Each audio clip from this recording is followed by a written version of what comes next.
Welcome to episode 141 of Comic Timing, a comics podcast devoted to the average comic book fan from the average comic book fan. Join in as Brent Casino, rotating panel of guests, and myself, Ian Levinstein, discuss whatever comes to mind, time after time, here on Comic Timing.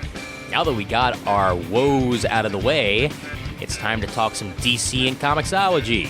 And Gabe is back from the dead. Here now, Comic Timing. Hey there, folks. My name's Ian Levinstein, and welcome to episode 141 of Comic Timing. A rare afternoon recording of Comic Timing because my schedule is shit and Brent Casino is off. So let's take advantage of that. Right, Brent? Right. Woo! What's going on, man? Finally got it working. Your router hates you. It does. It only actually hates you when we're going to record. That's the thing. Like, somehow it knows you're starting up Skype and you're about to record a damn podcast. It knows. It knows. We're also joined by a ghost of podcasting past. When was the last time you were on a show, Gabe? Actually, the Hideout, like last week. But, Oh, really? Oh. Yeah. Oh, right. Hideout. That still happens. I was promised wine and cheese. I just see a slice of American cheese out and grape juice. Stop being Daryl, okay? Look, you should just be happy I have you on here, period, okay? Wow. But how you been, man? How's life? It's doing good. Since we last talked, I'm now a teacher in a charter school in Brooklyn, New York. I actually teach social studies now. Nice. Yeah, so trying to change the world one dumbass kid at a time. To all those underprivileged children, like in those movies? It's not at all like that. I'm teaching in a charter school, not like what's the zoned high school? I'm not teaching at Midwood, the bad Midwood High School. I'm teaching at like a regular, like these kids are nice kids. Midwood is a decent high school. What the hell are you talking about? Not the big Midwood, like the Midwood within Midwood. That's like for the kids. All right, I'm not teaching at Brooklyn College High School. And you're not teaching at the artist formerly known as Erasmus or anything like that? Yes, Erasmus, where the teachers always making out with each other. Nice. All right, so it's 141. We're past the 140 mark. It was still kind of weird that I released an episode with a whole bunch of shit from 2011 on it. So let's be a little current with this 2013 episode here and talk about what's going on at DC Comics. And specifically the turnover that's been going on of late and whether or not DC is still on the right path with this new 52. Now, the reason I specifically want to talk about this is because I know that Brent is still more of a DC guy than a Marvel guy, or at least he was the last time I talked to him, because it feels like it's been 4 months. But how have you been feeling about DC's books of late, Brent? Have you soured on them at all, or is this just another trend that you're just gonna have to deal with?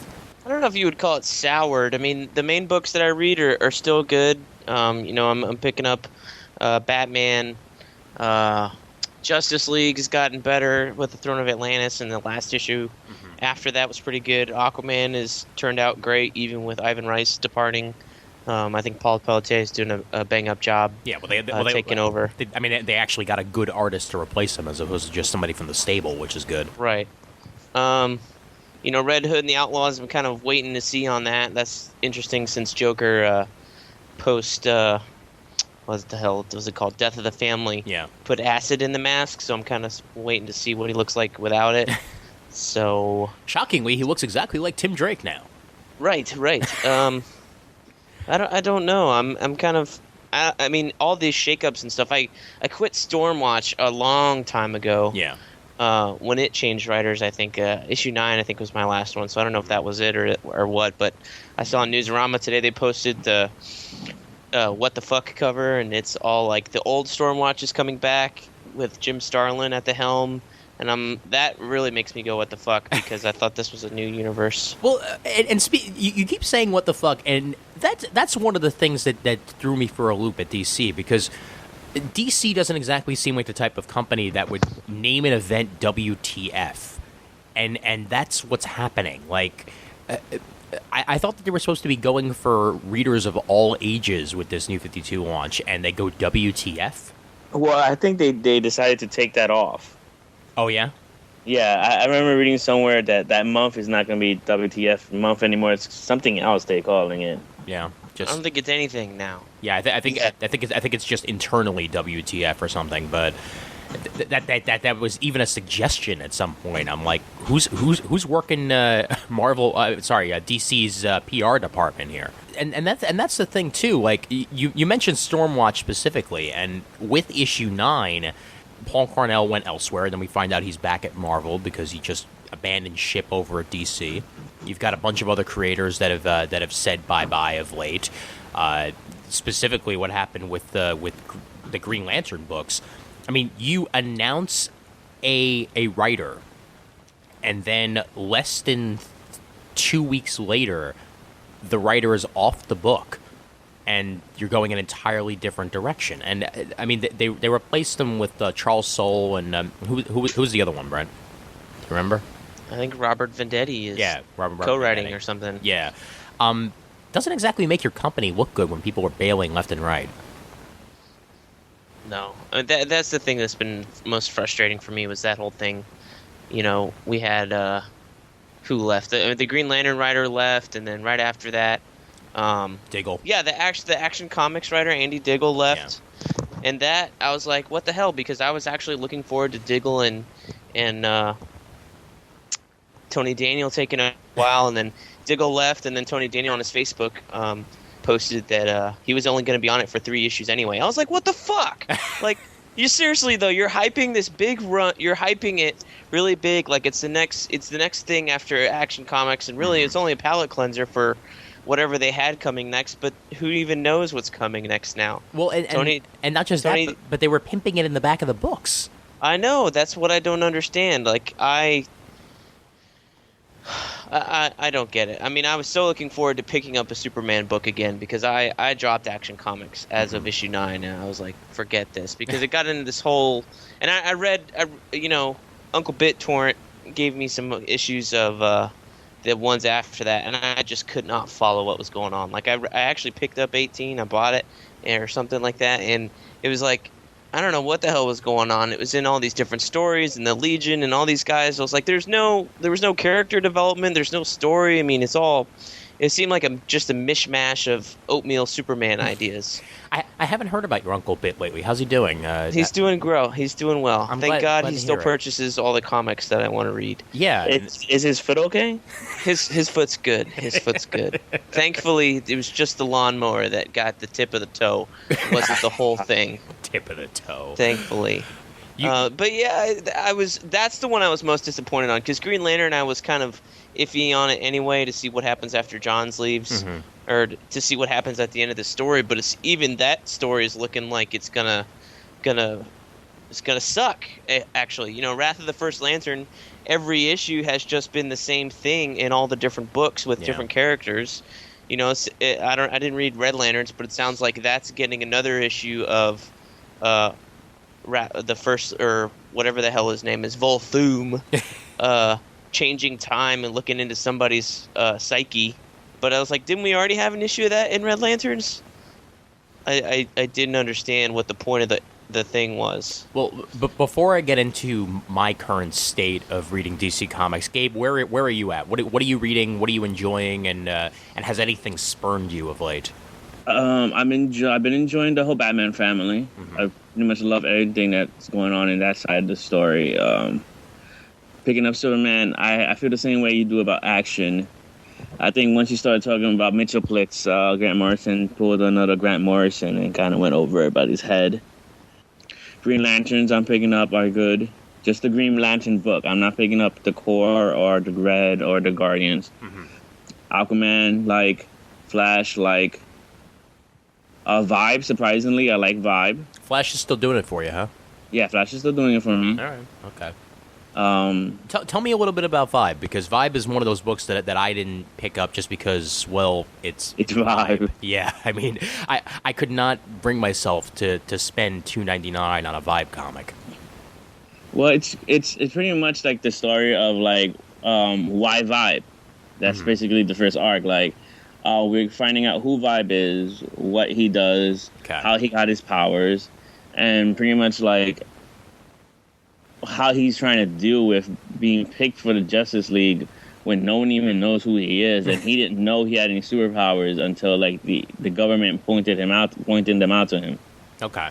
So sort of a little bit of a Blue Beetle vibe in the way of, new hero trying to deal with his powers, but adding a little bit of a government kick to it.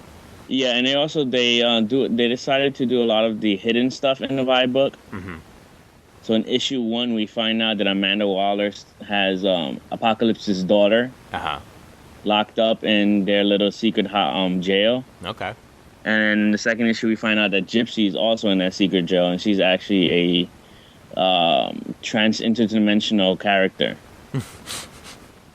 Do they also have tramps and thieves with Gypsy, or just? I don't know, but she did have a big wooden coach with her behind her. So. Nice, awesome.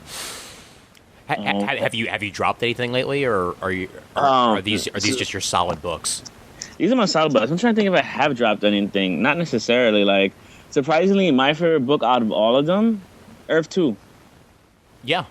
No, I'll agree with that, and it makes me happy. I mean, we've talked about this on the show before that Earth 2 really is a redemption for James Robinson, and I feel like he's actually getting to do some of his own work, and it's possible that because it's Earth 2, because it's off in its old corner, James Robinson isn't dealing with the editorial edicts nearly as much as the main DCU is. I mean, I'm only speculating here, but that could very well be one of the reasons why it's so good. I think they pretty much said, here's the universe, play with it. Yeah. Mm-hmm. Yep. Do that thing you always do. Yeah. Well, and for me, and I mean, I'm about to reveal some things that I really didn't think I was going to have to, but I am.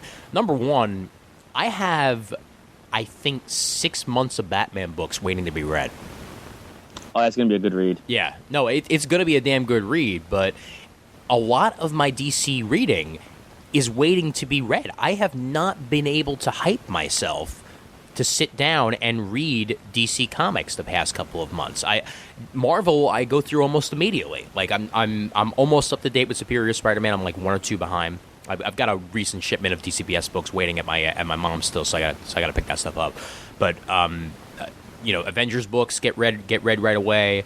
A lot of the X-Men books are almost immediate reads. All New X-Men, Uncanny X-Men, but stuff like Action Comics, which I have at least a 6 to 7 month backlog on.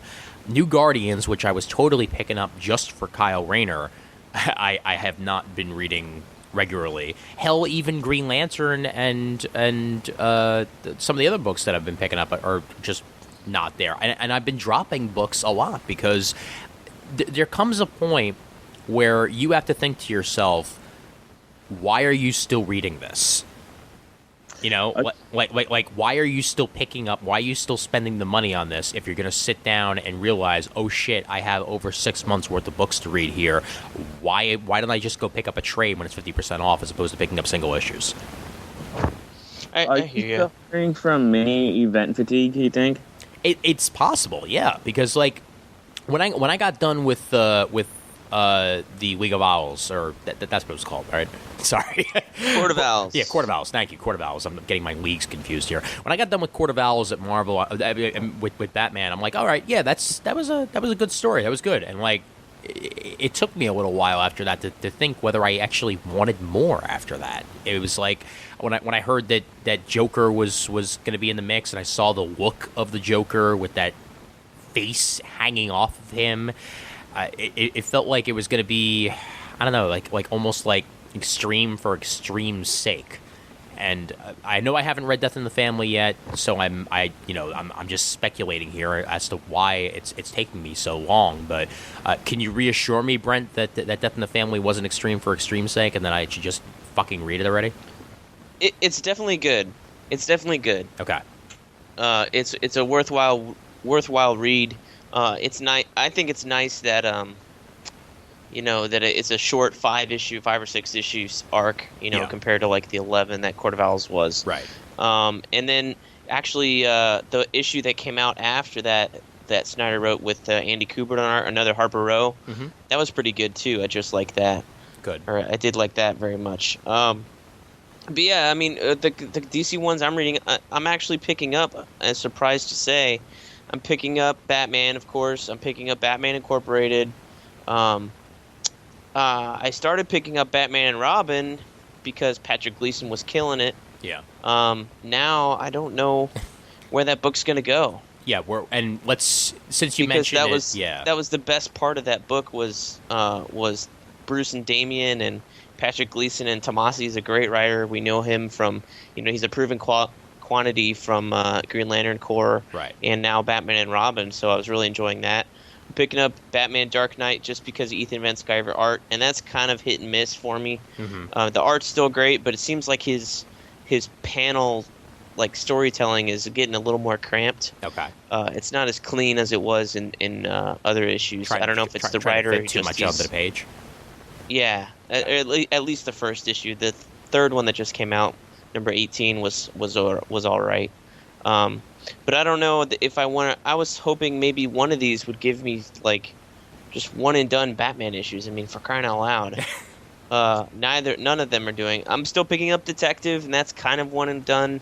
He was doing some Joker stuff, but I'm giving John Layman a chance because I know he's a good writer because Chew's been such a massive success, but I know it's a long-term plan. Yeah. So let me scroll down here. It's hard to read with all these free Marvel issues in here. Green Lantern, Flash, I'm still enjoying. Mm-hmm. I dropped Flash, so that's out there. Yeah. It's sad. I think everybody's underrating that book, and they're doing a long-term plan, and I think everybody's going to be going, oh shit, I got to come back to this down the line. That's what I'm hoping for. As long as that long-term plan gives me Wally, then that's fine. It seems to be gearing that way right now. Why does everybody say that? I don't understand where this Wally bullshit comes from. Just get over it. I don't understand where the Wally love, or I understand where the love comes from, but I don't. Who the fuck was I listening to the other day was talking about, I think they're trying to bring Wally back or in Vibe or some other bullshit. And I'm like, come on, just get the fuck over it. I don't think that's in the cards. Yeah, I'm only actually being half serious about that just because the story didn't grab me as much as it should. But I mean, that I'm a Kyle and a Wally guy, but I can learn to live with good comics as long as they're good comics. Did you give Justice League of America a shot? I still have it to read. Actually, I have issue 1 sitting there, and I did order the next couple, so I'll try at least the first 2 or 3 and see what I think. One really surprised me, and 2, not as good as 1, but since 1 was such a surprise, I don't think 2 could surprise me very much. Mm-hmm. But it's actually very good, in my opinion. Okay. What I am enjoying is the Injustice comic. I heard about that. Digital.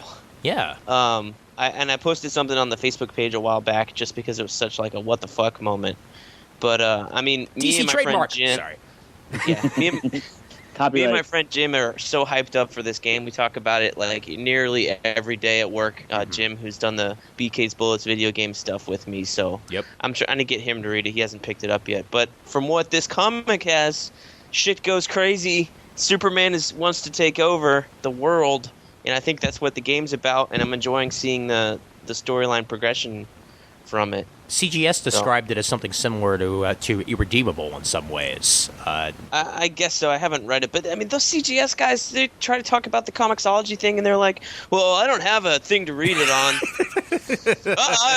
I tried getting them, but I don't have a thing. Silence. Well, we'll talk about that because we actually do use Comixology. We'll be talking about that in a little bit. But one of the main points that I wanted to bring up here. And because we did bring up Wally earlier, and in a way we brought up Kyle, I'm gonna bring up 2 things here. One, the actual death, and spoilers. I mean, big shock. We're talking spoilers on this episode. The death of Damian, number 1, and the proposed death, which probably will not go through now because the internet put up their stink fists and it's not going to happen, of John Stewart. Let's talk Damian first. Kind of feels like to me, Grant Morrison is taking his toy and running, because one of the things that I have enjoyed about Batman comics the past couple of years is the interaction between Damian and the rest of the family. And now that we have this new 52 they decided to keep Damian in there, even though it made absolutely no sense for Batman to have a 9-year-old, 10-year-old kid when he's only supposed to have been around for like less than 5 years. But whatever, I'll let it slide. Semantics. Semantics, exactly. And here we are, a couple of issues into Grant Morrison's Batman Inc., and Grant's going to go off and do his own thing and do more creative titles and keep on doing Multiversity, and he's going to leave the Batman books. And what does he do? He takes his toy and runs. He decides he doesn't want anyone else playing in his Damian sandbox and kills off Damian. And now we're left with a kind of a bleak situation in the Bat books where I feel like the rest of the writers are going to have to clean up Grant's mess and make this work with the stories that they were going to tell. I'll ask Brent first, and then I'll move it over to Gabe. Do you feel like this is a big middle finger to the rest of the DC universe that Grant is pulling here? I'm not necessarily feeling it's a middle finger, but I now that you've said it, I do kind of see your point that he's kind of running with it. I think it's sad though because that other writers did such almost a better job of writing Damian and making him likable. You're right, yeah. Sure, the long run he had on Batman and Robin helped. When he got to Batman Incorporated, whatever, last year or 2 years ago when he first started the first volume, Damian was barely in that, so it wasn't really an issue. Yeah. But Batman and Robin, I don't know who was writing it then, but when the New 52 started, that's when I really started to gravitate to Damian, was because of that book. That was Gleason. Yeah, Patrick Gleason. Yeah. So I don't understand, and especially that the DC's thought of giving the okay on it, of having a title called Batman and Robin that you just launched, and then 18 issues in, it loses the second guy on the title. Right. And it's like when Marvel had Cable and Deadpool, and Cable was dead for half of it. I mean, I'm fine if they want to do these epilogue issues, Batman and Red Robin, Batman and Batgirl, blah, blah, blah. Yeah. But if you're... just cancel a book after that, honestly. They're probably going to have to. Cancel the book, let it alone. I don't want a new Robin in there right away. It would feel cheap. It feels cheap, and the stories they're telling now feels... They are well written stories. I mean, Batman Inc. #9 was very well done. Mm-hmm. Batman and Robin 18, the silent issue. Oh my gosh, that was a tour de force in storytelling, man. I'll read it off of your account eventually Please do. It was incredible. Yeah. But it feels cheap. So if they do put in a new Robin, and I don't want it to be Harper Row. I don't want a girl Robin. I don't know why, because she's just going to get killed off eventually anyway. I'm sorry. Well, spoiler, didn't work.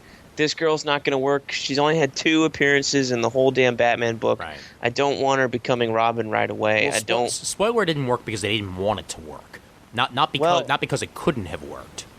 If they don't want Batman's son to be Robin when it's working, then I don't think anybody else will work. Yeah. You know what I mean? No, I get you.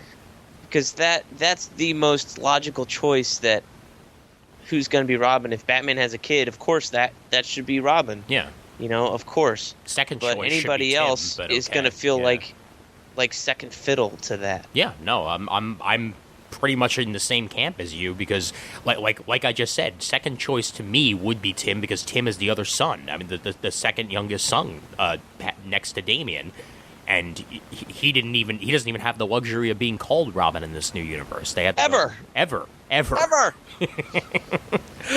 Gabe, what do you think about it? What's your take? I think he just opened up my eyes, because I think he might. This is just me speculating. You think he might be bitter about what happened at Marvel with the X-Men, and how as soon as he left the book, they just completely ignored everything he ever did with it? It's possible, but DC has been different to Grant. Yeah, but once scorned, twice bitten. Maybe, yeah. I mean, once bitten, twice scorned. I get what you're saying. Yeah. But twice bitten, twice shied. Living on a prayer. I know that at Marvel they did away with the black leather and Joss jumped on as soon as Grant left, but the school was still there. Genosha was still destroyed in House of M. White Queen is now a huge character thanks to him. Yeah.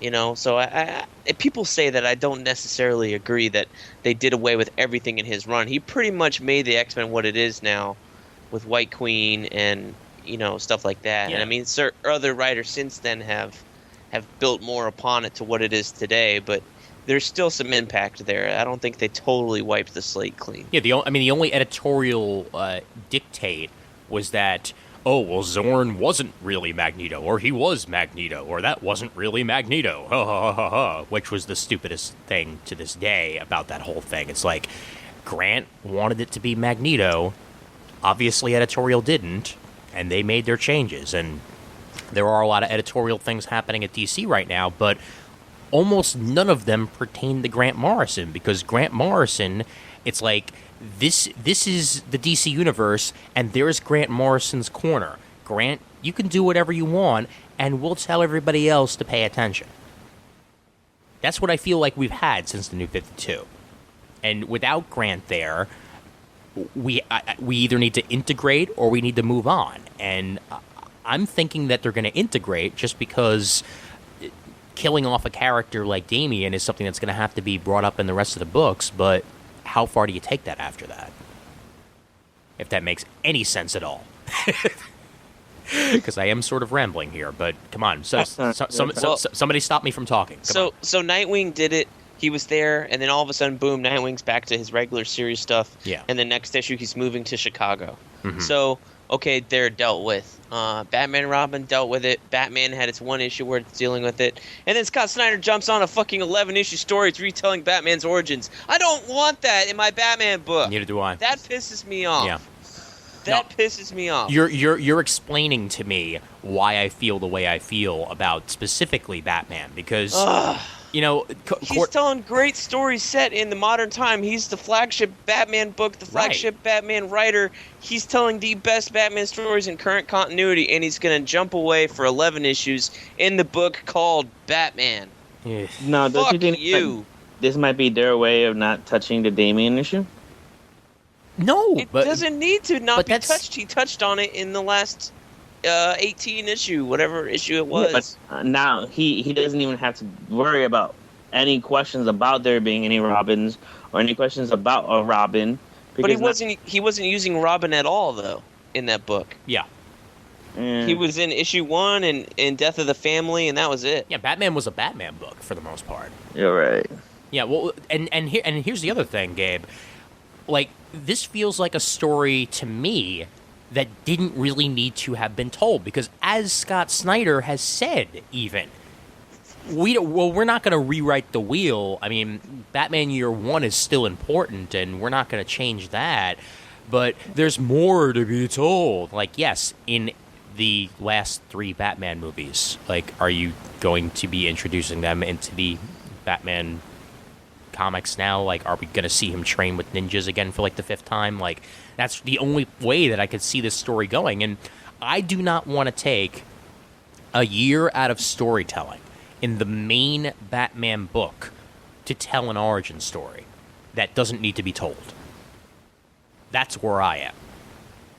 You see where I'm getting at, Gabe? Yeah. A whole year dedicated to something we already know that hasn't changed anything is pretty much nothing to begin with. Right. Yeah. Like, so then where are we going to get our Batman after this? I mean, we're going to get it in the Van Sciver book, which I'm not reading, so that's, strike one. There's Batman and insert Robin here, which I'm not reading, and I'm definitely glad I'm not reading it now, because even if Gleason is a good writer, it's not a Batman and Robin book anymore, so that makes it a Batman team-up, and I don't read Avenging Spider-Man for that exact reason, because it's a team-up book, and I don't really need that. Number 3 would be, what's the other Batman book that I'm thinking of? Detective, which is not the villain's book. Right, yeah, Detective, which is, just sort of there, and I'm not really giving a damn. I stopped reading Nightwing, so that's right out. And now that you tell me that Nightwing's moved to Chicago, I am so less interested, because is it just me, or has Nightwing lived in every major city at this point? I haven't seen him in Fresno. Fresno's not a major city. Say that to the people in Fresno. I liked him in New York. I really liked him in New York, and Yeah. not just because I'm a person who lives in New York either. Those were some damn good stories set in the cloisters back in the day. That was Oh my god! I just love the fact that it was the cloisters, and that I know what the cloisters are. yeah. No, that was great, and I just don't care about him being in Chicago for the most part. But you know, I see what DC's doing. They're trying to make their universe more real.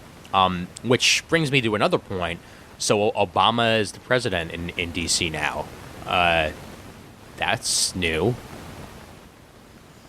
Good to know. It's good to know he won the second term there. Yeah, I guess. Well, obviously Luther was never president because you know that's all forever ago. Apparently, he's been locked up in jail for like the last 30 years. Yeah. But where does the DC universe go from here? You know, and Brent, you're probably the best person to ask about this. Like, we're at a flux point right now. We're about 18, 19 issues into the New 52. We've got, for the most part, stable creators on some of the books, at least. Where does the DC universe go from here? Because I'm not really seeing advancement in a lot of the books, and I mean that's another reason why I've got so many freaking issues sitting on the side there to be read, because it feels like stories aren't really giving me anything to keep me coming for more. You don't think that's why creators are walking off books in the first place? I think that might very well be the very reason. Yeah. I don't know where it goes from here. It's sad that I'm mostly digging Batman the most, and that's what I'm picking up, and Justice League. Mm-hmm. That might be the only places to go for a while if Green Lantern turns out to be sucky. And I know that's a few months away. Yeah, it's like 3 months away, I think, like that. Hell, I like Animal Man, and I still have the entire Rot World to read. Animal Man is doing fine. I think that's going to stay okay. I think Justice League Dark is going to stay okay. Hopefully Flash does, but I think most of these bigger titles and stuff, I don't know what they're gonna change up or anything. So is this the fault of Bob Harris? Is this the fault of editorial? I would say so. I would say so, because you know he came on before the New 52 or after. It was like concurrent for the most part. Concurrent. Yeah. Concurrent. And then we have all the shakeups with like Static Shock and Deathstroke and all this other shit, and then boom, now we have these bigger titles that people care about. You know, it seems maybe now that Bob Harris has had a couple months to kind of like finally get his full hands on everything, mm-hmm. and now people are popping in and popping out and popping off. Lots of pop. No, you can't say that anymore. I want that to be my catchphrase. Only good line from this entire season of Community, by the way. I don't entirely agree, but go ahead. Well, okay. But, you know, I'm thinking maybe there were some storylines that were approved and they were going forward, and then Bob Harris says, I didn't like that. Well, now he finally gets to have his say. You know, I just realized maybe this is all them trying to protect Trinity War. Oh, right. Trinity War. I entirely forgot about that because they haven't done anything with it. Rather than the Free Comic Book Day stuff. Yeah. If I'm not mistaken, like, I think the reason that the Green Lantern guy left was like, that he said that the stories he wanted to tell for Green Lantern completely went against what they were going for. So maybe that's part of the Trinity War thing going on. But Jeff Johns is going to be writing Trinity War. There's no way that it... but Jeff Johns is off. Clash. So, yeah, but the new guy might want to tell stories that will clash with whatever's going to be going on in Trinity War. Well, then why did they okay it to begin with? Who knows? That's my main issue there. Like, if you have a set premise for the universe that you set apparently a year ago, because we've been teasing Trinity War for a damn while now, okay? And it has been a year now that I think about it, because that was the last Free Comic Book Day that we first saw Trinity War teased. So that's that. You know, he had decided that he wanted his new Green Lantern or whatever in with the Trinity War almost a year ago at this point. And you say, this is where we're going with our universe. So what you do at that point is you say to the rest of your editors, you say to the rest of the chain, here is where we're going. If you're going to okay a story, make sure that it is at least, for the most part, in line with the basic premise of the universe that we are setting. And then it seemed like that's not what anybody was doing. They would okay storylines and then have to be told at the very last second, nope, that's not what we're doing. And that's 90s X-Men. I mean, oh my God, it's history repeating itself all over again. They are repeating the mistakes of Marvel at a time where DC cannot stand to make those same mistakes. They need to keep the readers. They need to keep people interested in their new universe, or else the new universe is just going to go to the side, and before we know it, it's going to be Drech. Is this, you think this is another example of the foot not telling the hand what it's doing? You're damn right it is. You're damn right it is. And, it could even be even higher up than Bob Harris, for all we know. I mean, and mind you, yes, we are doing this type of speculation that people on Twitter say, like, I hate it when podcasts, say that they get, that they talk down to people that they don't even know, blah, blah, blah, blah, blah. And I'm speculating here because you're damn right. I don't know anything more than what I've been told via the internet or whatever, but I'm trying to piece together how the hell shit like this manages to happen in a big corporation like this where they're supposed to know what they are doing, and they have set edicts that this is where we're going with our universe. Brent, talk me off a ledge here. I don't. I'm just going to push you off. You remember a while back where Ethan Van Sciver was teasing things he was drawing, and he was working with Gail Simone, and we were all like, what is this? What is this? You mean to tell me that Firestorm's the only thing that came out of that? Nope. That shitty book? Which they've wiped the slate clean, and instead of 2 Firestorms, there's now only 1? Wait, did that really happen? Yes, that really happened. Oh, gee. He's back to his pre-New 52 costume, like, from Brightest Day, basically, status quo. Oh, so he's Jason Rush again? So it's Jason Rush and Ronnie Raymond back from the dead, who never died, probably. Whoop-de shit. Anymore. So, you mean to tell me that that's all that came out of it? That nothing is happening with Wonder Woman worthwhile now? I mean, well, Wonder Woman's pretty good. They seem to leave him alone. Well, no, Wonder Woman is okay, Gabe. There's a reason I stopped reading Wonder Woman, because it just felt like, I don't know, like it wasn't even, it didn't even feel like Wonder Woman to me. It felt like it could have easily been a title with someone else as the lead. Yeah, it feels like an indie title that should be at Vertigo because it's telling a story about Greek gods and not Wonder Woman. Yeah. So we're reading Greek. What is it? Greek Street. Something Greek like Street. that. Yeah. Something like that. Mm-hmm. So I honestly just jump. I'm really disappointed in the way these things at DC are going, because I'm buying less and less books from them. It seems like. Same here. Or I'm going to be buying less and less books, I guess. Once Van Sciver jumps off this arc for Dark Knight, I'm not going to continue reading. I'm sure he's only in for 6 issues. And I'm pissed off at Marvel because all the books that I'm reading from them, like the other week I bought Avengers, Superior Spider-Man, whatever the hell else came out last week. It was a ton of stuff, but they're all $3.99. Yeah. But you know what? If that's the reason to be pissed off at Marvel, and it's not the story, I'm kind of okay with that. I'm kind of okay with that right now. That's the only time you're ever going to hear me say that about the $3.99 price point, because I still think it sucks. But at least Marvel is putting out content that I am looking forward to reading every single month. DC, not so much. And we've been talking about all this editorial turmoil and everything. We didn't even bring up, since you mentioned Gail Simone. How about the fact that Gail Simone was thrown off her own damn book for like 2 weeks and then brought back? Like, oops, my bad.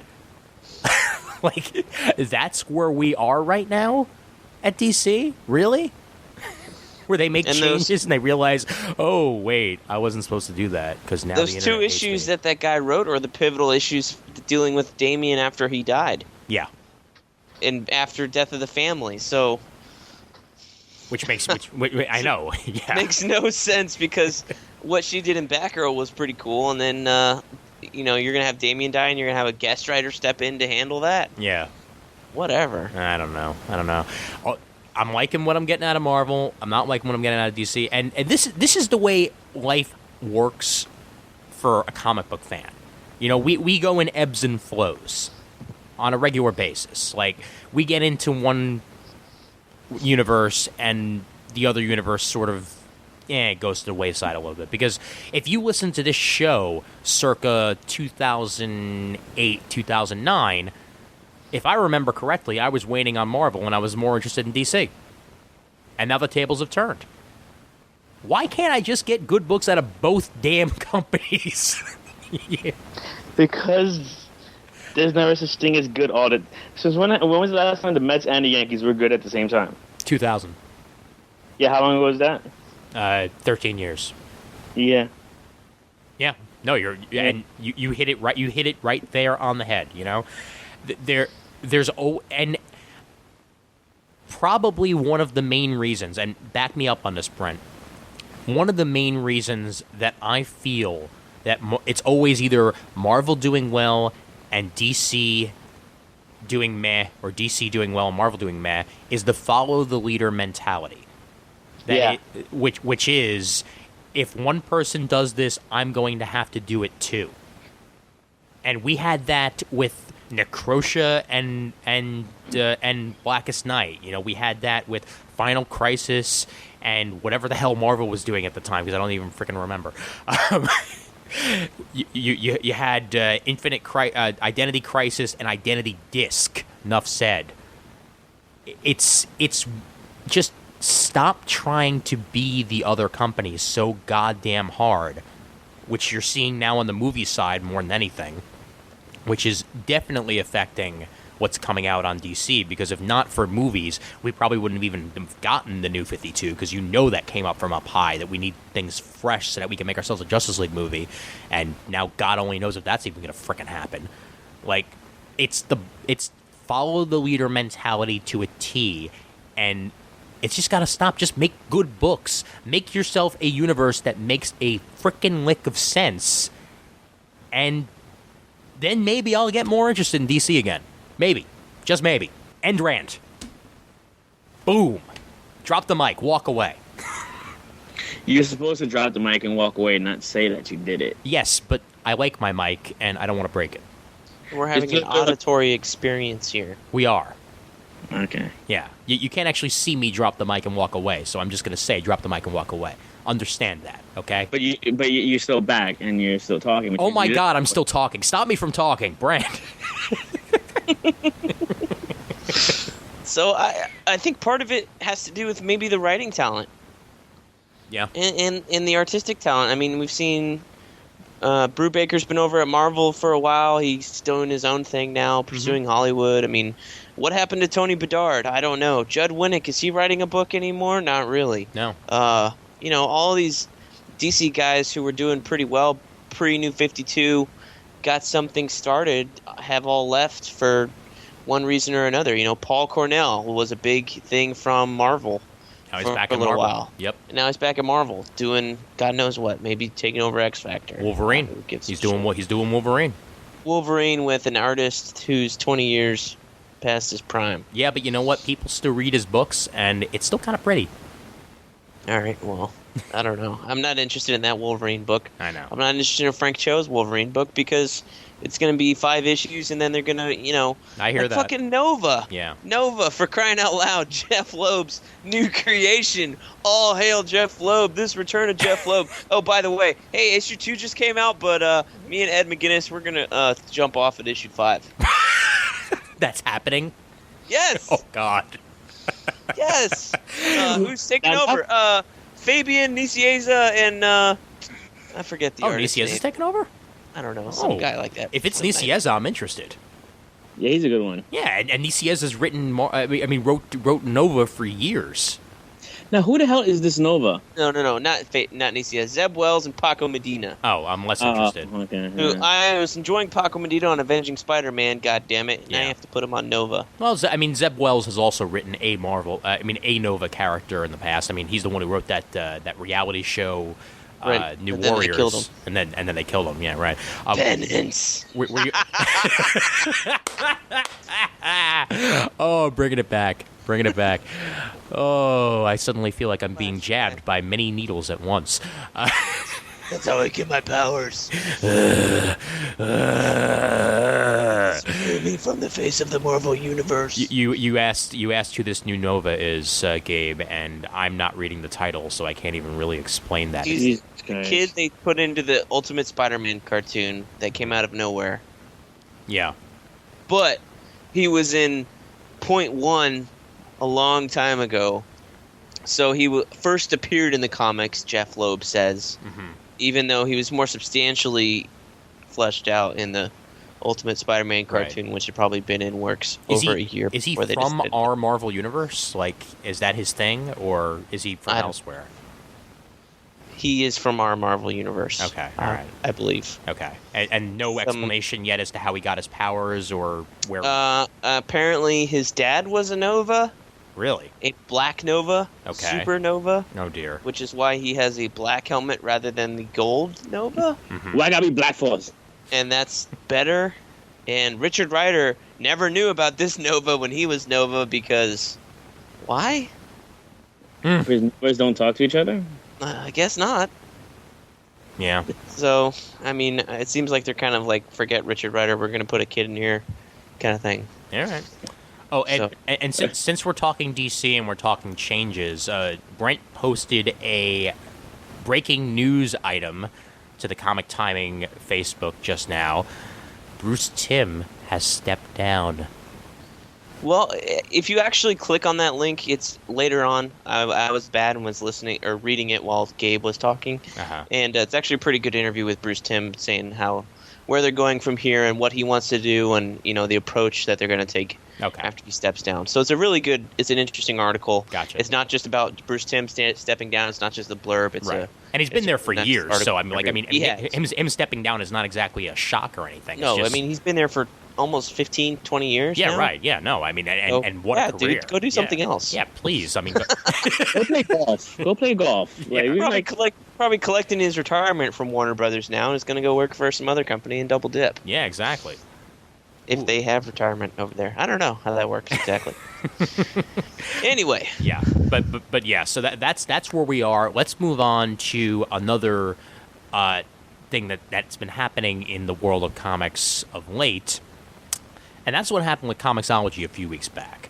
Now, for those of you who have been living under a rock... Or listening to CGS and didn't hear the story. Oh, stop. I'm sorry. It's piss poor. Yeah, I know. Well, what? Even the big wigs can get some stories Even Deemer wrong. didn't know what was going on. He was on Twitter going, "Is anybody experiencing issues with Comixology?" I'm like, "Hello." Did you not check Bleeding Cool or Newsarama 4 times a day like I do? Yeah. Well, I'm turning to Jerry Lewis. Lady. Look, I'm bored at work, so I update Bleeding Cool regularly, and for one thing, my girlfriend was actually at the South by Southwest panel. She was at there when they first announced what they were going to be doing, did they immediately go, oh shit, we crashed? Because everybody, as soon as they said that, I bet looked down at their cell phones and started trying to download a bunch of comics. Which is exactly what I did, because I got the text saying, free comics. I'm like, oh shit. And then I went on there and I downloaded a bunch, and I managed to get about 140 before shit went down, and oh my god, shit went down because... See, it happened before then, because what was I doing that day? I was getting ready to go to church. It was like 11 or 10:30. Mm-hmm. And then I opened up Comixology because I was like, what sales do they have this weekend? And then boom, there it is. 700 free Marvel comics. And I was like, do they have that panel yet? No, they hadn't have a panel. Yeah. So I tried to download a bunch, but it was going into my account, I guess, but it never downloaded even then. So 11 a.m. on the East Coast Sunday morning. Yeah, it was a little bit before the panel. You're right. Yeah. It was before the panel it even started crashing, and then after the panel, and it went up on Bleeding Cool soon after that, because I checked Bleeding Cool after. I was like, well, forget this ain't gonna work. Yeah. And then Bleeding Cool had an article about it, and then soon later it said it's crashed, and then oh yeah, Marvel has its panel. Hey, we're gonna try and give away comics till Tuesday, because that's a reasonable amount of time for everybody to download comics. Well, and No backing happened from this. yeah, well, and it's not like they didn't even give permission or they didn't give a heads up to Comixology, because you're damn right they were talking to Comixology for a while before this whole thing went down. It's like, hey guys, we're planning on doing this promotion. Thought we should let you know so that your servers don't crash. And Well, I doubt that anything goes on Comixology's. Like, Marvel just doesn't go, we're going to have this promotion, put it on the Comixology site, and it goes up without them okaying oh it. my god, yes, yeah. I'm sure there's tons of planning, even for, like, Marvel's sales every Monday and Friday. Like, today there's a Secret Invasion sale. I'm sure that's been in the works for a long time. Sure. But, I mean, it was really sad, because it did not get back up until the following Wednesday. So for 4 days, Comixology was essentially hampered and shot dead in the hospital in a coma, kind of thing. Couldn't do. Psychology. Yeah, who shut Comixology? Because their servers were down. They were like, we're getting a fix. And this whole time I'm watching the Comixology support Twitter feed, which I guess is the only support system they have, and the main one and the Facebook page, and they're all coming up, yeah, still working on it. And people are tweeting at them like, hey, what's going on? And they're like, we're doing our best. And then some people will be like, you rock, guys, more coffee for you. And they're like, thanks, appreciate it, ha ha ha, and working on it, fix coming soon. 3 days later, and then basically they shut the thing down. They shut the sale down. And because that was the only answer at that point. That was the only answer, to shut the sale down. It'll be back up at a later date. Well, and we're still waiting for that 3 later weeks ago. date, yeah, because it's now March 29th, and that later date has not come yet.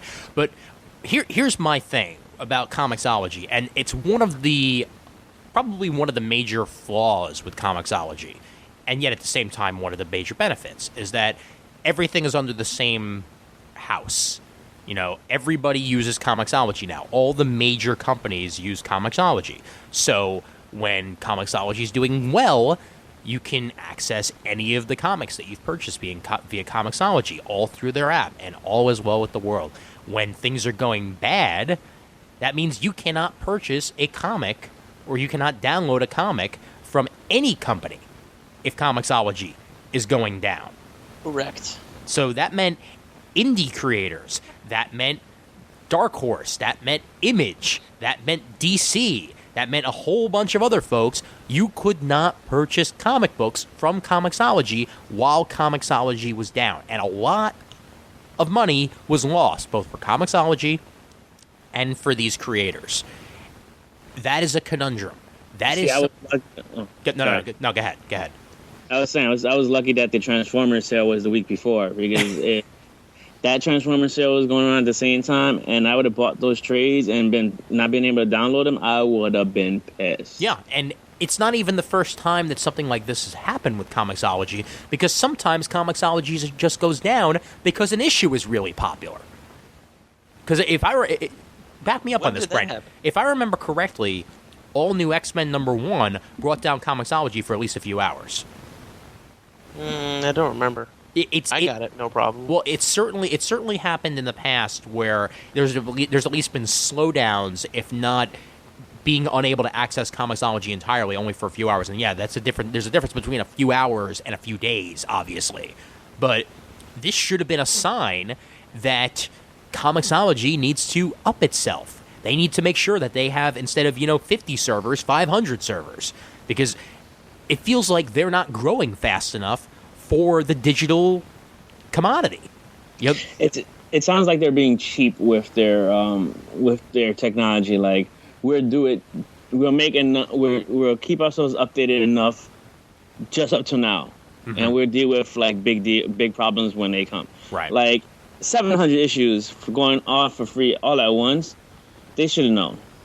Right. Well, I'm sure that they had extra servers, or I don't exactly know how this website stuff works for traffic or anything like that. I'm sure they had some extra server stuff going on, but obviously they didn't account for people to jump on it the way they did, and it's hard to look at. I guess Comixology might have things with it if they have, how many new accounts were created, but it's hard to tell if this was just the existing customers like you and I flooding Comixology, or if it was new people, or It was a mixture regular of both. comics fans who heard about it and went, hell yeah, I'll take free comics even if I have to read them on this small iPhone or iPad mini or Kindle or whatever they got. Well, which makes me wonder too, because it's not like Comixology would go down every Christmas. Because you would think that there would be a major influx of people getting new Comixology accounts whenever new devices were purchased. So, say, like, when a new iPhone is purchased, when a new iPad comes out or whatever, and they start getting shipped, it's not like Comixology would go down because of that. It went down specifically because a whole bunch of people decided, oh shit, free stuff! And they ran towards Comixology, and even if they hadn't used their Comixology account for 4 years or whatever, they logged in that day to try and get themselves free stuff, thinking somewhere down the road I'm going to read all of this. Right. And I mean, one of them, that's what I did. Is Yeah. I was able to get, after Comixology came back up, 2 Wednesdays ago or Yeah. something, last Wednesday, I was able to look through my recent purchases, and a lot of the stuff that I had clicked download was in there. So then I downloaded all of those. What? And now I'm slowly reading all the number ones of, like, I have the whole beginning of, what was it, Annihilation read.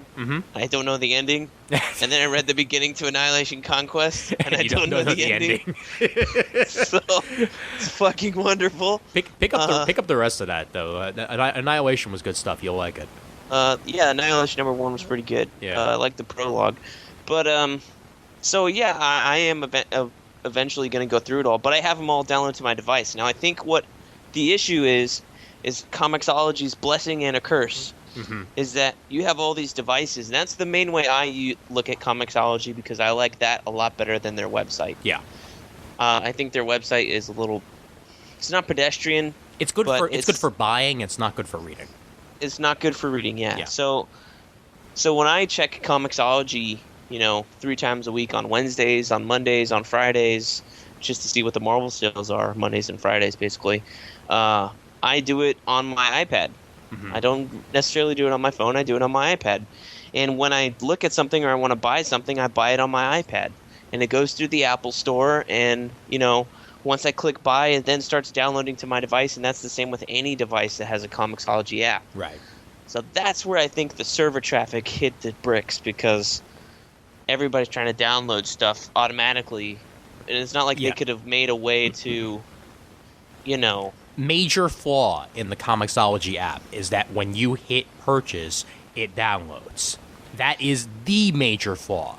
That's in the the major Comixology flaw app. in this scenario. No, not just Normally, I like it, though. not just in this scenario. Not just in this I scenario. don't want to click on my iPad buy, purchase, yes. Yeah. Yes, Apple, I want to buy it. Okay. Yes, Apple, I want to buy it. I want to buy it, Apple. But here's okay. here's I gotta click okay. buy 4 times and enter my password every Right. stinking time or something. To do I'm not- that. And I'm I not don't just- click download after that. I'm not just talking about that though, Brent. I'm talking about folks that, because not everybody's going to have the 32 gigs or whatever on their device where they can download a crap load of comics and be able to still have room to download other things and be a happy panda. Okay, there's a lot of folks out there that only have 8 gigs on their tablet, and every single download is at least 80 megs.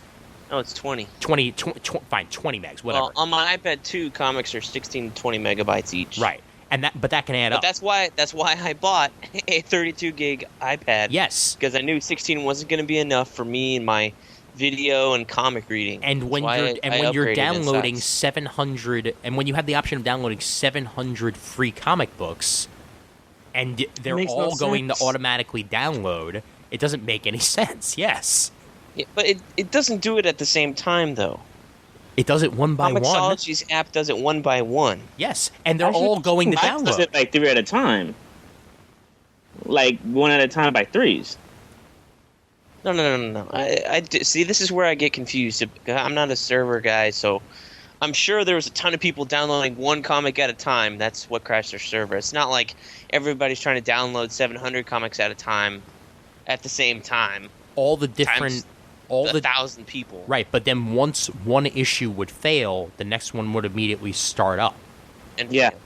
And fail. Right. That's what was causing the major problem. It was all of these, hey, listen, commands going to the server at the same time. Because they were all trying to pull up the same damn thing over and over again, and it wouldn't get the hint. Whenever Comixology would launch, I had to actually delete my Comixology account and reinstall it. The app and reinstall it in order to stop all the different downloads from showing up on my Comixology app. Because I had over 100 downloads trying to download at the same time. And my tablet, my Galaxy 8.9, has, I think, if I remember correctly, only like 12 gigs, 16 gigs. And I can't download over 100 and some odd comics to the device at once when I only have about 4 gigs free. But it was sure as hell trying over and over again during that process. And now that you mention that, I remember Wednesday, it was either late Tuesday or early Wednesday, it stopped that, where those comic books I was trying to download were no longer in the purchase section, but they were in the My Comics section. Mm-hmm. Okay. Does that mean that they downloaded successfully, or that they were just listed as My Comics? They were just listed as comics I bought, but not downloaded. Gotcha. Yeah, so they probably cleared the queue manually, more than likely. That's probably what they wound up doing for a lot of folks to stop this shit from happening. And I just find this unacceptable, because not for nothing, like, every year Call of Duty comes out, and every year they know that first day they're gonna get millions of people on that server, and Call of Duty has not have any server issues for the last few years. Yeah, and then there's shit like SimCity. Yeah, and then you get this. Like, what did Marvel do? Tell you the day before that they were going to do this sale? Yeah. No, that's certainly what it makes think Comixology look like. But go ahead, Brent. Honestly, I would think the issue maybe was, instead of Marvel going, hey, everybody who's on Comixology for the next 2 days, if you create a new account, we're going to give you 700 free comics, and just add them all. And just add them all to everybody's Comixology account. Yeah, Like, but then what about the people who, like us, who already had accounts? No, but those people too. I'm saying, if you're on Comixology, then if you're an existing member, here's 700 free books. If you already bought it, tough shit. I agree. Here's $703. Here's 700 free books. I put them on your doorstep. They're in your account. Bada bing, bada boom. Completely you can agree read with which you. ones you want. Yes. No problem. Yeah. If you create a new account within the next 2 days, you automatically get the same offer. Right. The other method would have been staggering the releases. Yeah. Oh, that would have been even better. Hey, we're going to give 700 free books away for the next month. Yeah. And then stagger it out 1 week, 2 week, 3 week, or in the little 3 or 4 day shifts that they want. Yeah. And Comixology would have had more consistent traffic through its app than they've ever had. Oh, sure. Without a doubt. Which I'm sure is what they're trying to do, prove something to somebody. Yeah. So here we are after the fact, and I bring up the question, are companies going to have to think twice about having all of their ducks in one row? Are they going to have to think about, should we go elsewhere? Should we create our own app so that we don't have to worry about when Comixology goes down because of somebody else, no one can buy our comics?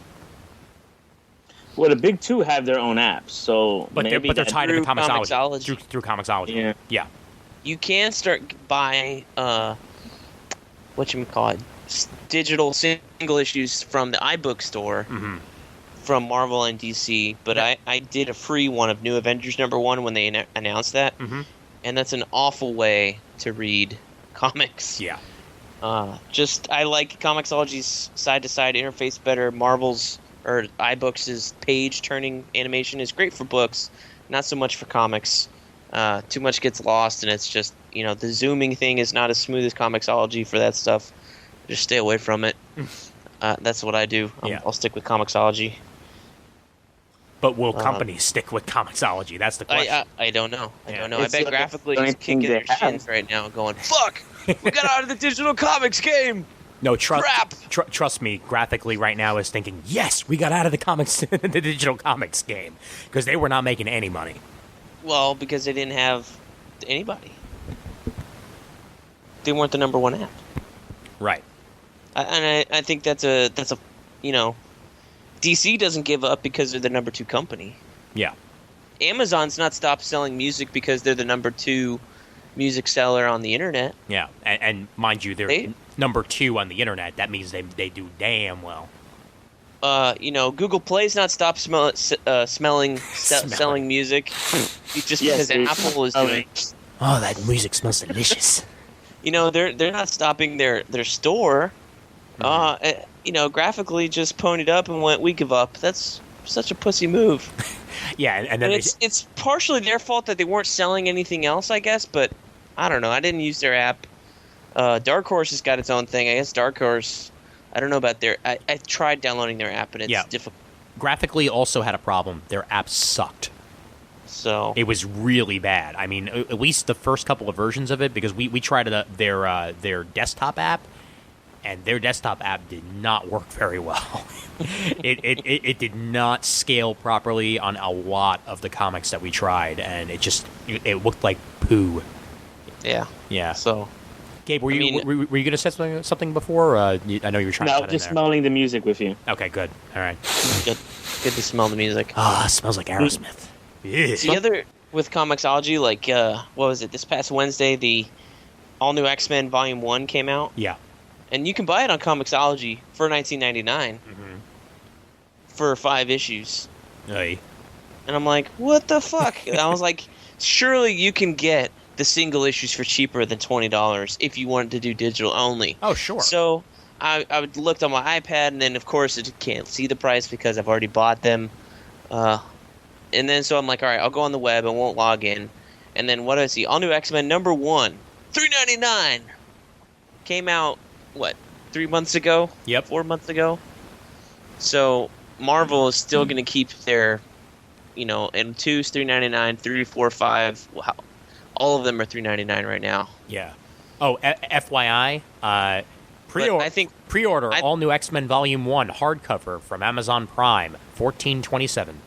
I think it's disgusting that you're bothering to charge $20 for a 5-issue collection digitally. I agree. Yeah. Digitally, that's disgusting. Do they have any say in that, or are they forced to go by whatever the companies tell them to? They're forced to go by whatever the companies tell them to, and it's Marvel that is setting these prices as much as Comixology is, because DC does.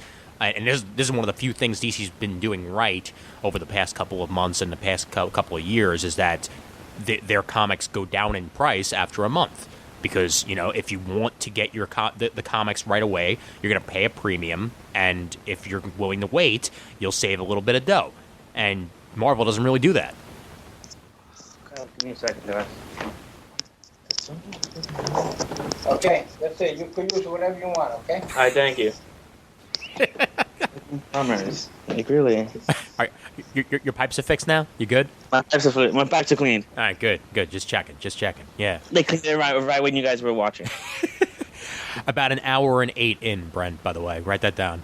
Put that in the back. Why? What do you mean, why? The pipes are clean. That's celebration, man. That's gold right there. That's gold. People want to hear that shit. Casting gold. Oh, man. But yeah, no, that's definitely one of the things that that Marvel needs to catch on, that not everybody wants to pay full floppy price, and I hate the word floppy, and I want it to go away, for a digital comic.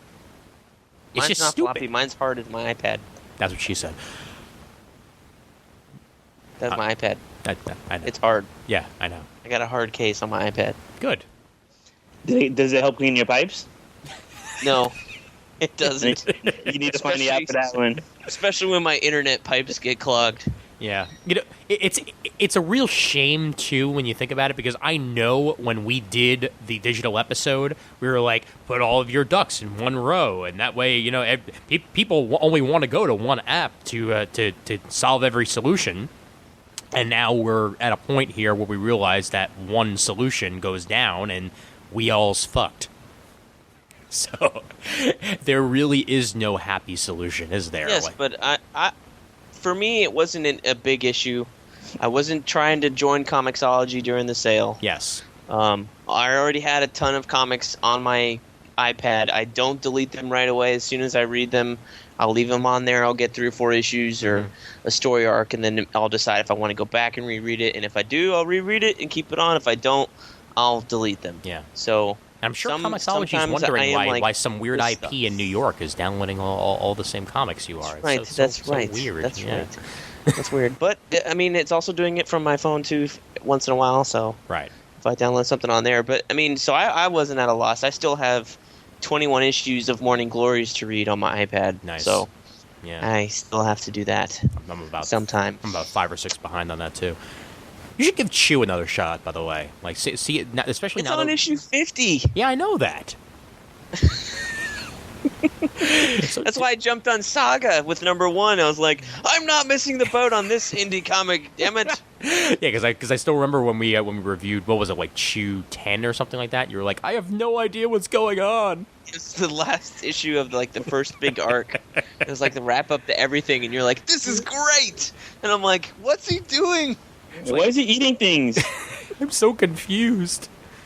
Yeah. Oh, and the other thing that I wanted to bring up is, so how differently would this have happened if Marvel had offered 700 free issues on the Marvel DCU app instead of Comixology? I think it would have done the same thing. Yeah. Although I don't know that I would have jumped on it, because from what I've heard, that Marvel DCU app isn't so great on your iPad. Yeah. Still. Or anywhere for that matter. Right. Although I know that what was it? I think it's Marvel DCU that scales differently on the web app than it does on the iOS app. Like, it actually scales better on the web version than it does on the iOS version. That would make sense since the web app or the iOS app just came out. Yeah. 2 years too late, honestly. All right. Anything else you gentlemen want to bring up?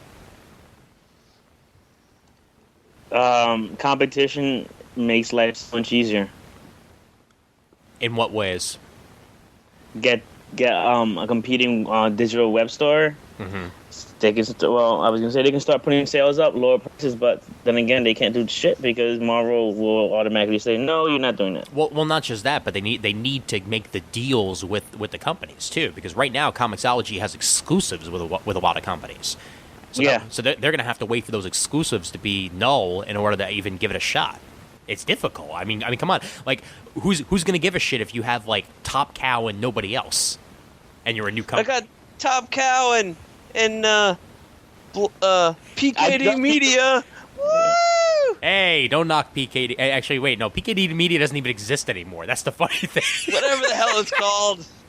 Black Box Media. What Oh. is it called? I don't know what it's called. There's Action Lab Entertainment. There's Action Lab. LOI Studios. Whatever. I was looking at thinking of the logo of the cow with the udders and didn't know what the hell to call it. I just don't know where you're going with this. I see a cow with udders. Are you gonna milk a cow real soon? Moo. Nope. Yeah. Come on, Betsy, my hands are warm. Oh, that now we're just getting really weird here. All right, I think I mean, mind you, this is a short episode for us, but it's also an afternoon, and there's really not much else going on, unless you want to talk about some shit that you read lately. What's catching your eye, Brent? Have you been reading Superior Spider-Man? I'm a little behind. I just read issue 2, but I have a basic idea of what's going on. Oh, okay. I do have a basic idea of what's going on, so if you want to talk about it, by all Are you means. enjoying the 2 issues you've read? Why, yes, I am enjoying the 2 issues that I have read. I am enjoying them as well. Well, but I've good. read more than 2. Yeah, I'm caught up. Well, okay. See, because I do my DCBS shipments on the 3rd week now, like, I had a, like, release-a-palooza the last week. Like, That just sounds wrong. well, for some reason, every comic Your I read comics just came everywhere. came all over the place. You would not all believe. over that box. No, like, How did we get them on the ceiling? 1 month, everything came out in the 4th week. So, like, I have, let's see, in one shipment, I had, I think, 4 issues of Avengers, 3 issues of Superior Spider-Man, 2 issues of Wolverine and the X-Men, and I think 2 issues of New Avengers. And now I first have the new shipment, which just got delivered to my parents' place. So now I first got to pick that up, and I'll be even further behind because I've been catching up on shit. I'm on volume 6 now of the hardcovers of Walking Dead. So I'm now going to be, once I'm done with this, I will be up to issue 72. So I'm getting there ever so slowly.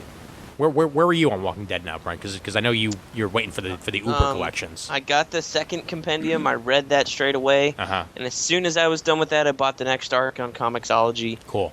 So I'm all caught up with the Fear arc. I'm not caught up with the series. Okay. I'm like one arc behind. Yeah, I'm waiting. I'm waiting for a slow week on Comixology to buy the rest of them at $1.99, but there just hasn't been.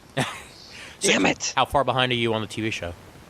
I'm caught up. Oh, you're caught up? Okay, awesome. Yes. Last week, in fact, yeah. You know what? Fuck it. Let's spoil it. Let's go all out there. Gabe, Let's spoil it because I had it spoiled. I didn't watch it Sunday night. I watched it on Monday night, and I got into work Monday morning. Loaded up my homepage, Yahoo homepage, just scrolling down, reading the headlines, entertainment section, boom! Rest in peace, Merle. I was like, fucking, damn it! See, I managed to actually avoid the spoilers until Monday because, I was at PAX East, so I had absolutely no time to get home and watch shit. It was fucking Yahoo! I did my best not to go on... Dude, Rest in peace, Merle. Best wishes, Maggie and Glenn. That was the headline. Just that. You clicked on it and read the whole thing. I was like, why am I not do things that happen? I went all of Sunday night and Monday barely reading the internet at all so that I would not spoil myself on the episode because I knew one of two things was going to happen because now that I've been reading the comics, like I knew that either this was going to either A, be the issue the governor, or 2, something else was going to happen. And I figured it wasn't going to be any of the main cast, so of course it's one of the dudes that doesn't exist in the comics. But it was well done. I did like how they went about it, and in some ways Merle redeemed himself. So that was nice. It was, in fact, I wouldn't even quite say redeemed. It's just more like he got what was coming to him, if that makes any sense. If they're done with the prison this season, they've I mean, they're not caught up with the comic books, but they sure as hell went through it a lot faster. They went through 50 issues a lot faster than I thought they would. Yeah. Holy shit. Well, right, because, shit, I forgot. Yeah, it is 50 issues for the... But no, they're going to have to be done with the prison at this point, because, what the hell else is left to happen? I don't know. I mean, I was hoping they would take their time on this prison stuff, but they're just, that's our fill-in for the season. We're just going to ram it through. I didn't even bother to ask. Gabe, are we spoiling things you don't want us to spoil? Don't worry. Merle died. Thanks, I Or he appreciate died it. a different way. I didn't expect that. Yeah. Yeah. Where I almost wanted to see her get blown up on the page. Oh, whoops. Sorry. I almost wanted Andrea to die in the show because she's worthless in the show. It's worthless. So worthless. And Dale's gone. He was interesting. I was like, damn it.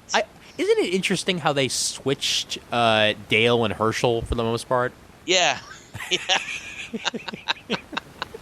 It's like now that I'm reading the comics and I'm getting caught up, I'm like, Yeah, all didn't right. Dale get his leg chopped off at some point in the comics? Yeah, no, he did. Yeah, he was legless. He was legless for a while. Yeah. He was a pirate, is what you were saying. Yar. And that is funny. And I was happy to see the proposal too because I was wondering how they were going to do it, and they did it almost verbatim how it happened in the comics. So I'm waiting for them to shave their heads together. Oh yeah. I want to see him running around in those suits.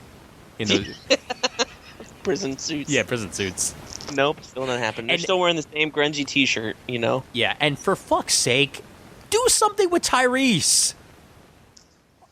You're ruining Yeah. it. I mean, oh my Only god. one black guy on the show at a time. Well, and like, T-Dog died, and then we get Tyrese, and then Tyrese is not even in the show. what does it say that for the You don't want to most? kill him too fast. Yeah, what does it say that for the most part, Daryl is Tyrese? Like he has done almost everything that Tyrese wound up doing in the comics. He hasn't fucked Michonne. That's true. But he has fucked what's her face? No, not confirmed. Oh yeah, right. They haven't actually. We've never seen them do anything, much less kiss. Yeah, He's got a peck on the that is, cheek. Carol, yeah, Carol, yeah. got a peck on the cheek. And I guess Carol's going a very different route than she did in the comics. Oh my god. Yep. She's not in love with Lori. Creepy. We're gonna be a family. We'll just have Rick have as many wives as he wants. We'll Have to do things the old way anymore. We'll be old school Everybody's Mormon. Gone. Old school Mormon in his house. Yeah. Why didn't she talk to Rick? Rick would have been like, I'm down. Especially at that time, because Hey, he wasn't hey now. entirely crazy yet. He wasn't talking to his dead wife on the phone yet. Yes, wasn't talking to his dead wife. Which dead wife would probably still have been a better conversation. Yes. So anyone who friends me on Facebook knows that for the last 4 weeks I've done nothing but watch Supernatural. Yes. Yeah, because I figured now's the time to catch up since they have 7 seasons on Netflix and season 8 is airing. Did you ever get a tweet back from Veronica Mars about season 1 getting taken down? I have not yet. No. And I thought that was funny. Hey, I was like, wow, this thing got started. Hey, Brent, season 1's on WB.com. I was like, great. If I ever get around to it, it's gone. I got 2 episodes in. 2 episodes in! And they took it down. I mean, mind you, Chris owns the sets, but still, I wanted to watch it at work. You owns the sets. So? Gosh, bring it to work. Yeah, but then I'd have Got a DVD player. What is this DVDs you speak of? It's called the input tray on your computer. Oh. It's bigger than a USB drive. Apple That's what she doesn't make said. them anymore, but Microsoft still does. It's pronounced USB. I always thought it was Okay. USPA. I want to. If you're not reading Avenging Spider-Man, Yeah, since Ock took over as Spider-Man, you're missing out because it's really good. it's good stuff, yeah. Chris Yost is writing it. Okay. Paco Medina did the first couple issues. The one with Ock, it's like a 0.1 issue, I think, 16.1. When Ock takes over. Oh, I read that, is- yeah. That is great. Yeah, no, Every issue after that. I read that has been thanks great. to your Comixology account, yes. Well, thanks to my Comixology account, Ian, you may read them. Not everybody else listening. No. But Ian, feel free to look at those. They are really well done. Brent's And password I'm enjoying is- picking that up as much as Superior Spider-Man. Good. Yeah, no, I'll catch up. I'll see how it's doing, because wasn't there an X-Men crossover or something like that? Or There was, and that was very good. Nice, awesome. Gabe, what you reading? I'm reading right now Justin Verlander, 7 years, $202 million. Yeah, what's that about? Jason Verlander, Yeah, Detroit Tigers. yeah, I know. Tell me just more. got- Tell me more about that. Who does the art on that? Oh, the Detroit Tigers GM.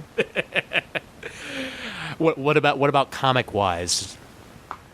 Oh, what I'm reading right now that I'm really love. I'm actually just reading Justice League of America #2. But I'm thinking we talked the hell out of the book I really do love, and that's Earth 2. Yeah, which I God, still I need to love catch entirely up on, but I do know what's happened of late with Wonder Woman's daughter showing up. Yeah, actually, you know what? Under the radar, the 2 Transformer books. Yeah. Kind of interesting. Really? Yeah, you got robots in the skies, and you have More Than Meets the Eye. Uh-huh. So when IDW ended their last Transformers, adjectiveless Transformers, Optimus Prime opened up the Matrix on Cybertron and brought back Cybertron to life. Mm-hmm. But Cybertron is pretty much primordial and pretty much like early Cybertron, where it's all going batshit crazy. Okay. So More Than Meets the Eye focuses on Bumblebee being the quote-unquote president for the time on Cybertron and having to deal with, after the war, what happens, Decepticons, what do you do with the Decepticons, what do you do with the Nails, who are non-alliance intelligent life forms, basically all the people who never joined sides that are not coming back home. Interesting. So it's like this whole triple thing going on. You have Starscream kissing up to everybody, trying to make the Decepticons look good. Certainly. Bumblebee just trying to keep everything together. And How does he keep it together if he talks through radio waves? that's the movie. Yeah, Brent. What? Yeah, that's the movie. In the original cartoon, Bumblebee was just Bumblebee. Yeah, So Bumblebee's dog. If if they have a third Transformers title, what line of the theme song are they going to use for the subtitle on that one? To all or one. Oh, actually, maybe they'll go with the movie theme song. You know, Transformers, you got the touch. Oh, but then again, that might not work well with the Catholic Priest Institute. Transformers, you got the power. You got Got the a new pope. New pope, new pope, new He has pope. a new pope smell. Yeah, right. Oh, And then the other book deals with off-world, them trying to find the old Knights of Cybertron, who's the people who created Cybertron, to try to get them to like fix everything. cool. And that's Nice. like Rodimus Prime and Ultra Magnus' team. Sweet. Oh, I'll let you know, Brent. By the way, what I think about it and whether or not it's worth picking up digitally eventually, if it's actually cheap. I just got out from the library, and I mean, you saw the frickin' pain in the ass I had actually getting it out of the library. Avengers versus X-Men Consequences. That's the, in essence, the end of Uncanny X-Men. Whatever Kieran Gillen was doing in the book, that's where it really wraps up. And Oh, is that how Cyclops went from being in prison to not yes, being it in is. prison? Yes, it is. Yeah. Oh. Yeah, why they left that for a miniseries and not actually explained in any of the major books, I'm kind of a little frustrated on. But Because it was a $4 book then? yeah, that's about right. But no, like I went to the Brooklyn Public Library to pick it up, and yeah, I'll tell the story. And the thing about it, I go to the Cortelu branch right around the corner from me, because it says that's on the shelves. And usually I put things on hold just because it's easier that way, and I can just pick it up and have my name on it and leave. But I saw that it was on the shelves, and I didn't start work till 2, so I'm like, all right, let me walk over there and take a look. And I go to the graphic novel shelves and don't really see it. It's not there, even though things are in order like they're supposed to be on the shelves. It's not there. And I go to the online library again and take a look for it. It says it's on the shelf. I'm like, all right, let me ask the person behind the desk, who is not a librarian, because librarians know what they're doing. And the person behind the desk is like, can I help you? She's very meek. Like you could tell that kids are off from school and she has a very big headache. Like that's the way that she's acting. Like, can I help you? Or Aren't those usually the people that work in libraries? that's about right. Yeah.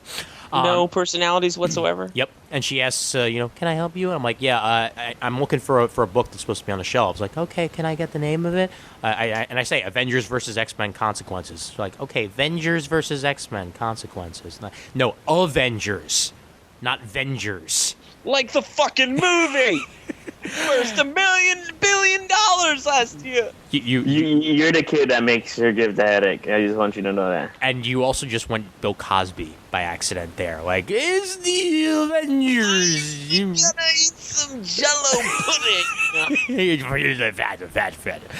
pudding! So yeah, well, no, it's Avengers versus X-Men Consequences. Like, oh, okay. She looks it up. Well, I don't see it in the catalog. Like, you're obviously putting it in wrong, bitch, because it's there. Like, oh well, Under AVX consequences? well, it's in their system as Avengers versus X-Men Consequences, because that's how I searched it. Maybe she spelled versus instead of VS. Maybe it's possible. She's like, well, do you still have the listing up? Like, yes, I do. And like, I bring it to her to the computer, and she looks it up. I'm like, oh, okay. She takes me to the fiction section and says, well, it should be under G. I'm like, it's a graphic novel. Had you read the frickin' listing, you'd see that it was a graphic novel. She's like, so she turns around like, oh yeah, they're right over there. Like, I've looked here already. Oh, well, sometimes the listings are wrong, and she walks off. That's the help I got. And then, right as I'm about to leave, I see a shelf full of books behind a false wall that is almost entirely sorted properly. That has a bunch of manga on it, and a bunch of graphic novels, and a bunch of real books. I assume that this is all sorted stuff that just hasn't been sent out back to the shelves yet. And boom, there's Avengers vs. X-Men Consequences. Like, how hard would it have been to say, well, there's these extra set of shelves and maybe it's over there? Like, come on! You to leave. No shit, she wanted me to leave, but that's not her. Her job isn't for me to leave. Her job is for me to help people at the library. Bitch. I just came across something funny on Bleeding Cool Shoot. while you were telling the story I'd already read all about on your Facebook page. Yeah. So Iron Man 3 is going to have different scenes in the Chinese version Oh, really? featuring the stuff they shot in China, I guess. Really? But one actor is exclusive footage for China is called Fan Bingbing. Can you say that name one more time? This is an actress, China's top actress, Fan Bingbing. What's her name again? I didn't quite get that. Fan Bingbing. One more time. I'm sorry. I just remembered the joke, and I guess it's true now. About you know the joke. Do you know the joke I'm talking about? No. How did Chinese people name their kids? They throw a frying pan across They the throw room. pots and pans downstairs and listen to the sounds they make. Oh God. It's a How do you spell terrible that? joke. Oh, I see it now. I see It's spelled phonetically. Actually, it's just Fan Fan Bing Bing Bing. Yeah. Oh, I was she's like, kind of wow. Okay. You know what? I should go on Bing and Bing Bing Bing.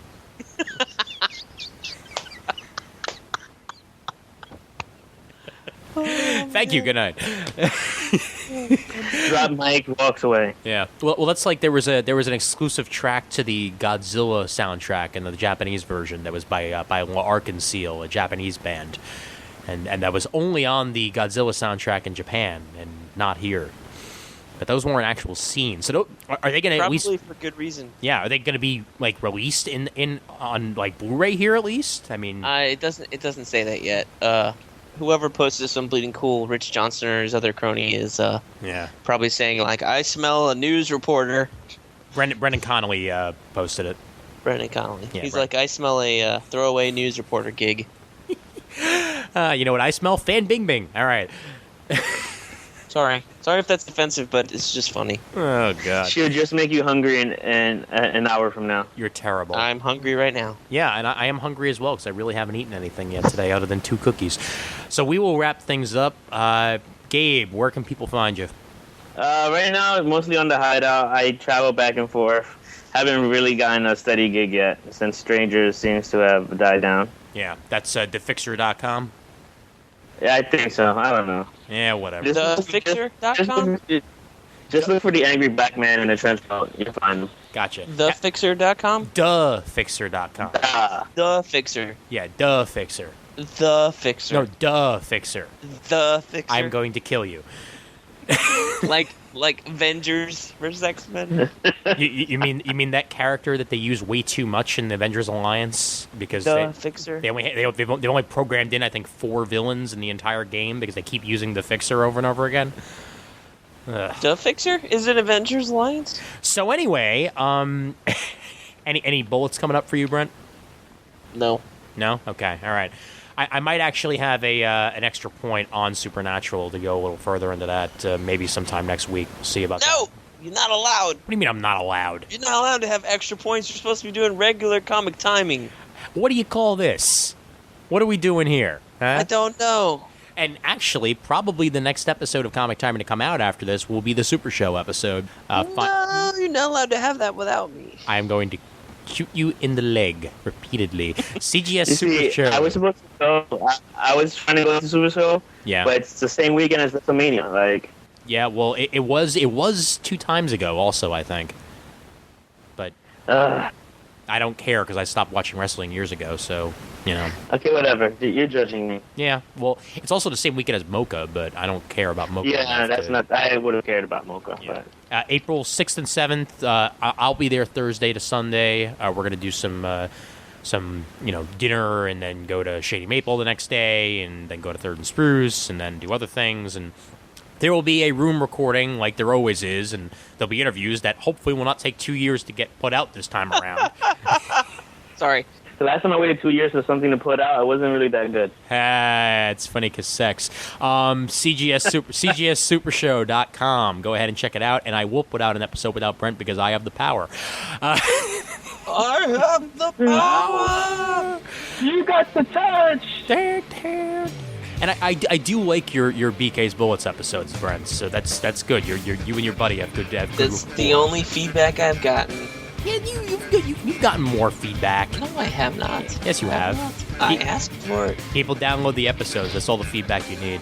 Okay. All right. Now go play another game against Fixer. We're sponsored by DCBS, DCBService.com.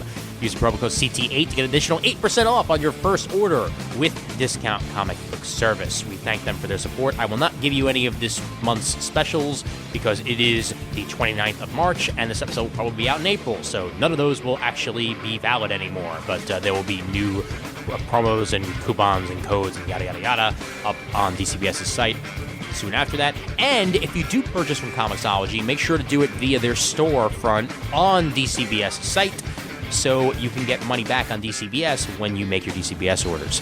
DCBService.com. Once again, CT8, 8% off.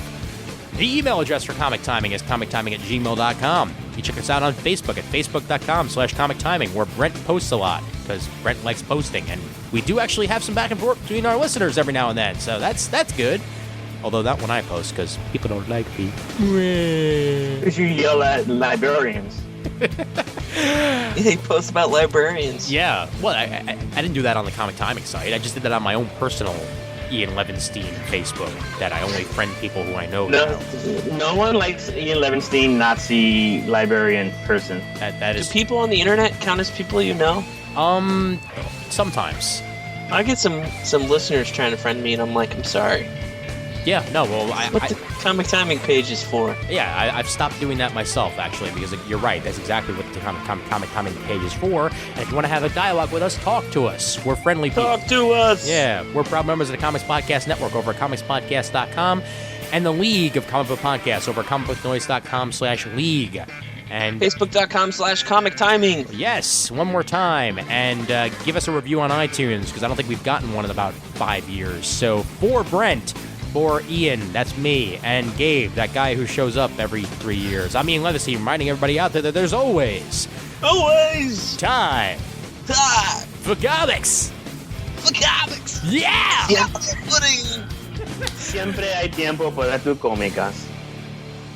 Why did we become David Lee Roth at the end there?